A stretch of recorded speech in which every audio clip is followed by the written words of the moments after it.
So, good evening, or good morning, or good in-between time, that mysterious moment when you're not really sure what the clock says, and you don't care enough to check.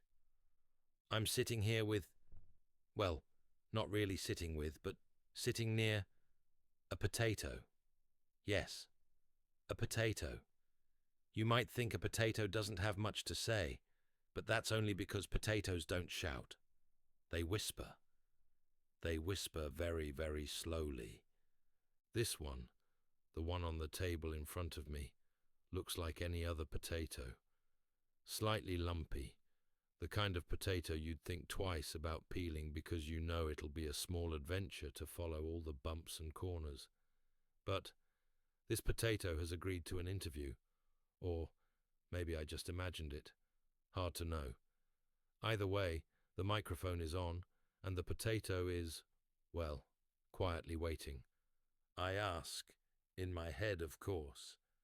So, potato, how did it all begin? And after a pause, which could have lasted a second or a century, I hear the potato's voice. It's the kind of voice that sounds like soil being turned in spring, like the crunch of dry leaves under a boot, like the faint sigh of a fridge at night. The potato says, "Well, I grew up underground." That's not unusual for potatoes, but still, it felt very private. It was dark, but in a comfortable way. You know, the kind of darkness that hugs you instead of hiding things from you. That's the darkness of the soil. And I nod, even though potatoes can't see nods. Or maybe they can. I don't know. Nobody really knows what a potato sees. The potato goes on. I had brothers and sisters. We didn't really talk. We were busy just being. Sometimes a worm would pass by, a little gossip from the world outside. The worms are always busy, moving between us like postmen, carrying bits of news like, "Oh, it rained today," or "the farmer sneezed," or "there's mole in the next field over." That's how we knew what life was like beyond the soil. I can picture it. Tiny headlines, whispered through tunnels. Breaking news, sun still shining, roots still growing, mole still confused. The potato chuckles, or maybe I just imagine a chuckle. It's hard to know when your interviewee is mostly starch. "I didn't think I would ever leave," the potato says. But then one day, hands came, human hands. They lifted me out, brushed me off, and suddenly the world was bright. Too bright, really. The sky is a very large thing for someone who's only known soil. Imagine living your whole life inside a cozy sock drawer, and then suddenly you're dropped in a cathedral. That's what the sky felt like.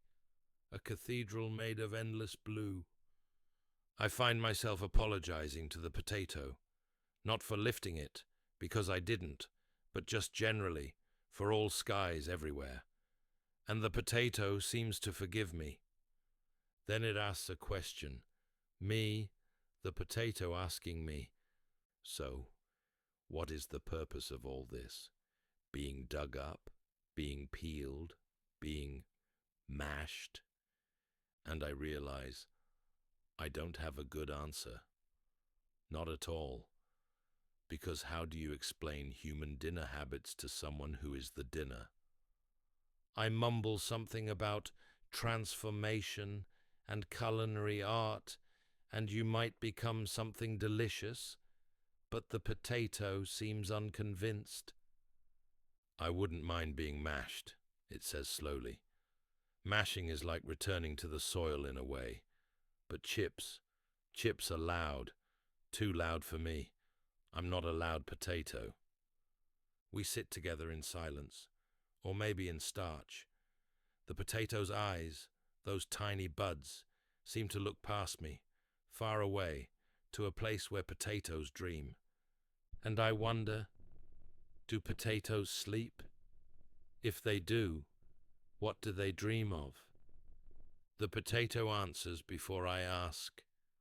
We dream of rain, we dream of roots, and sometimes we dream of being something else. Not because we're unhappy, but because everyone dreams of being something else, sometimes, even you. And I have to admit, the potato is right. The potato shifts a little on the table. Or maybe the table shifts under the potato.